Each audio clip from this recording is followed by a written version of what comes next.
ಅಭಿಮಾನಿಗಳು ಈಗ ಅವ್ರ ಜೊತೆಗೆ ಸಿನಿಮಾ ಮಾಡ್ತೀವಿ ಅಂತಂದಾಗ ಹೆಂಗೆ ಅನಿಸ್ತು? ನನಗೆ ಖುಷಿ ಆಯಿತು ಆ್ಯಂಡ್ ಒಂದು ಭಯ ಇತ್ತು. ನಾನು ನಿನ್ನೆ ಇಂಟರ್ವ್ಯೂಲಿ ಕೂತ್ಕೊಂಡು ಯಾವುದೋ ಒಂದು ಪೋಸ್ಟರ್ ನೋಡ್ತಾ ಇದ್ದೆ. ನಾನಾಗ ಇವ್ರದ್ದೇ ಪೋಸ್ಟ್ಗಳನ್ನಲ್ವ ನಾನು ಅರ್ಧ ಗಂಟೆ ಆ ಥರ ನೋಡ್ತಾ ನಿಂತ್ಕೊಂಡಿದ್ದು. ಆ ಮೊಮೆಂಟಿಗೆ ಯಾರಾದರೂ ಬಂದು ಒಂದು ದಿವಸ ನೀನು ಇವ್ರ ಜೊತೆ ಹಿಂದ್ಗಡೆ ಪಾಸಿಂಗಲ್ಲಿ ಇರ್ತೀಯ ಅಂದಿದ್ರು ನಾನು ನಗ್ತಿದ್ದೆ, ಸುಮ್ಮನಿರಪ್ಪ ಅಂತ. ಆಟೋಗ್ರಾಫ್ ಕೊಡ್ತಾರೆ ಅಂತ ಹೇಳಿದ್ರು ನಾನು ನಗ್ಬಿಡ್ತಿದ್ದೆ ನಾನು.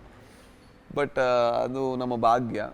ಜೊತೆಗೆ ನಾನು ಇದನ್ನು ತುಂಬ ಚೆನ್ನಾಗಿ ಬಳಕೆ ಮಾಡ್ಕೊಂಡಿದ್ದು ಅವ್ರ ಜೊತೆ ಒಂದಿಷ್ಟು ಪ್ರಶ್ನೆಗಳನ್ನು ಕೇಳಿ ಅವ್ರ ಜೊತೆ ಅವ್ರನ್ನ ಇನ್ನೂ ಚೆನ್ನಾಗಿ ಅರ್ಥ ಮಾಡ್ಕೊಳ್ಳೋ ಪ್ರಯತ್ನ ಪಟ್ಟೆ. ಅವ್ರು ಎಷ್ಟು ಅರ್ಥ ಮಾಡ್ಕೊಂಡ್ರು ಕೂಡ ಇನ್ನೂ ನಿಗೂಢವಾಗೇ ಹೋಗ್ತಾರೆ. ಅದು ಅವರ ಅರ್ಥ ಮಾಡಿಸಿ ನಾವು ತುಂಬ ಕಲ್ತ್ಕೊಂಡ್ವಿ ಅವ್ರಿಗೆ. ಪಬ್ಲಿಸಿಟಿ ಹೆಂಗೆ, ಸ್ಟ್ರಾಟಜಿ ಏನು, ಆಮೇಲೆ ಮೊನ್ನೆ ಹಂಗೆ ಅವನು ಎಷ್ಟು ಡೀಪಲ್ಲಿ ಹೋಗಿ ಮಾತಾಡ್ತಾರೆ, ಇದು ಮಾಡ್ತಾರೆ ಅಂದರೆ ನಿಜವಲ್ಲ. ನಾನು ಮೊನ್ನೆ ಶಿವಣ್ಣ ಹಂಗೆ ಮಾತಾಡ್ಕೊಂಡು ಯಾವ ಲೆವೆಲ್ಗೆ ಹೋಗ್ತೀರ ನೀವು, ಒಂದೊಂದನ್ನು ಒಂದು ನೋಡೋದನ್ನು ಪದರವಾಗಿ ಬಿಡಿಸ್ಕೊಂಡು ಹೋಗ್ತಾರೆ.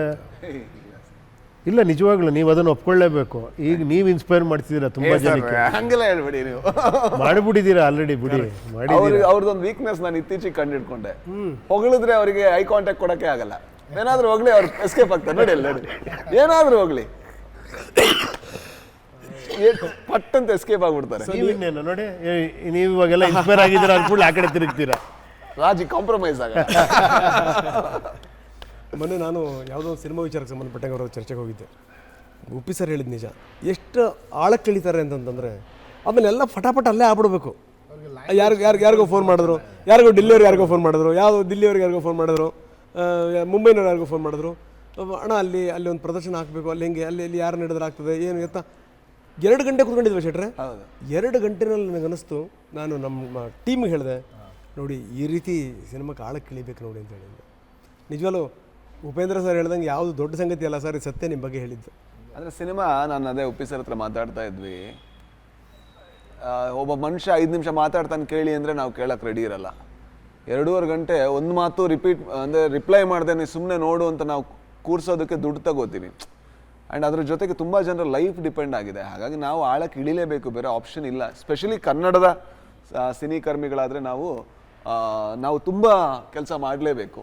ಯಾಕಂದರೆ ನಮ್ಮ ಇಂಡಸ್ಟ್ರಿ ಈಗ ಯಾವ ಥರ ಇದೆ, ನಮಗೆ OTT ಇಲ್ಲ, ಸ್ಯಾಟಲೈಟ್ ಇಲ್ಲ ಅಂತ ನಾವು ಅಳ್ತಾ ಇದ್ದೀವಿ. ಬರೀ ಅಳ್ತಾ ಇದ್ರೆ ಸಾಲ, ನಾವು ಸ್ವಲ್ಪ ಆಮೇಲೆ ತುಂಬ ಒಂದೊಂದು ಡಿಪಾರ್ಟ್ಮೆಂಟಲ್ಲಿ ಅವ್ರು ಮಾತಾಡ್ತಾರೆ. ಮೇಕಪ್ಪು ಎಷ್ಟು ಸುಧಾರಿಸ್ಬೇಕು, ನಾವು ಪರ್ಫಾರ್ಮೆನ್ಸಲ್ಲಿ ಯಾವ ಲೆವೆಲ್ಗೆ ಹೋಗಬೇಕು, ಮೇಕಿಂಗಲ್ಲಿ, ಆರ್ಟ್ ಡಿಪಾರ್ಟ್ಮೆಂಟಲ್ಲಿ.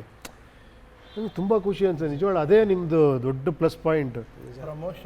ಪ್ರಮೋಷನಲ್ಲಿ ಯಾವ ಥರ ವಿಪರೀತ. ಆಮೇಲೆ ಅದು ಯಾವ ಥರ ಹೋಗ್ಬೇಕು, ಹೆಂಗೆ ಇದಾಗಬೇಕು ಅನ್ನೋದು ಅಷ್ಟು ಡೀಟೇಲಿಂಗ್ ಇದೆಯಲ್ಲ.